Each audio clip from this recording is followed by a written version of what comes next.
Well, name, image, and likeness to me is a great concept for players. Players have always been allowed to work. This is just a different opportunity for them to make money by working and using their own name, image, and likeness, whether it's signing autographs, whether it's doing commercials or ads for some company or whatever. What you're about to see is the old guard of college athletics lose their minds with NIL. The thing that I fear is at some point in time, they're just going to say we're going to have to pay players.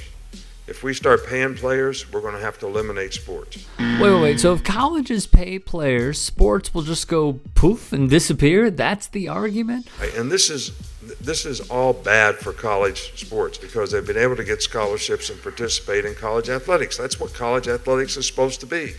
It's not supposed to be something where people come and make money. Now let's just make the obvious point. Nick Saban is handsomely paid as Alabama's head football coach. He's up there with the likes of Bear Bryant and all-time greatness. His salary has ballooned year to year, with Pro Football Network laying out the deets. It's quite rich that a man who makes $10 million per year is suddenly barking at Gen Z for valuing financials. And you make a decision about where you go to school based on how much money you're going to make.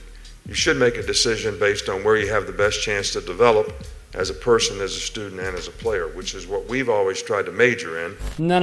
What Saban is doing is something that Tim Tebow has done. I think my jersey was one of the top-selling jerseys around the world. It was like Kobe, LeBron, and then I was right behind them, and I didn't make a dollar from it, but nor did I want to. Who is the ultimate cheerleader while also not needing the money while playing will say something similar to NCAA Commissioner Mark Emmert. There's not even a salary to debate. They're not employees, they're students. And even Jay-Z's guy, Van Jones. But if you're talking about college students, it seems to me that the point of them being there is for them to get in those books and learn. Now you got a kid who's more concerned about their contract than their final exams. Have all said the same shtick, yet continue to defer from the obvious. The NCAA is loaded, and the gatekeepers continue to defend the business that brings in $14 billion annually. The money is there.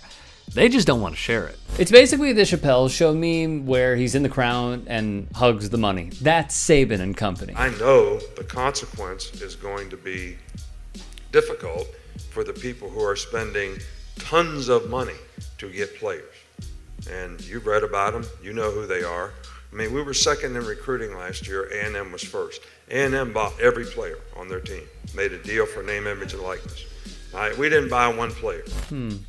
Not one? Former NFL DN and Florida State Seminole Travis Johnson went after Saban in Alabama, saying, and I quote, "Y'all was NIL before NIL."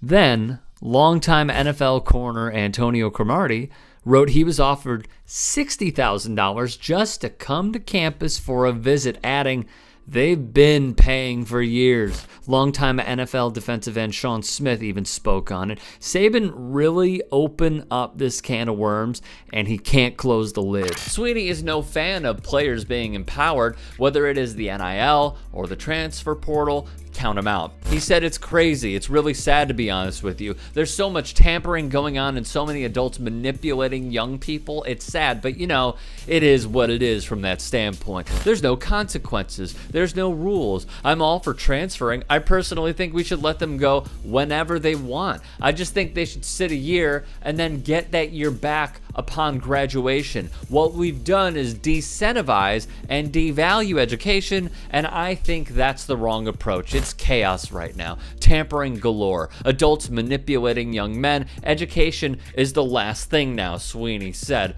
Tons to dissect here. First, as Shannon Sharp alluded to, Dabo's education point is a farce, and he knows it. When has education been first in college sports in Dabo's lifetime? 100% graduation rate gets you fired without winning. Second, let's just keep it real.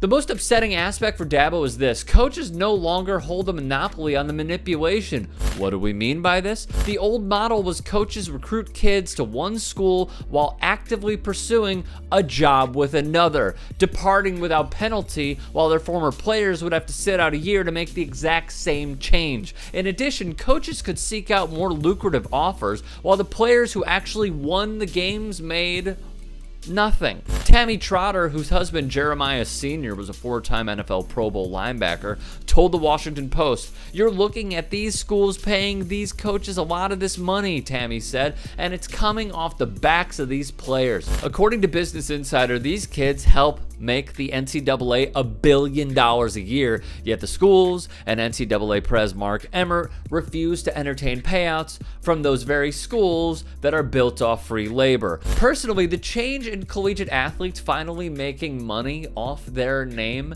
from companies and advertisers that are billion-dollar companies is refreshing. They risk their physical being and long-term health for free. It's about damn time. The most whiny responses have been from the Dabos, the Lane Kiffins, the Ryan Days, who refuse to adapt. Swinney is the same dude who railed against entitlement in 2019, saying, "As far as paying players, professionalizing college athletics, that's where you lose me. I'll go do something else because there's enough entitlement in this world as it is." Just like Mel Kiper Jr. with his Jimmy Clausen comparison, neither of them have kept their word and held up their end of the bargain.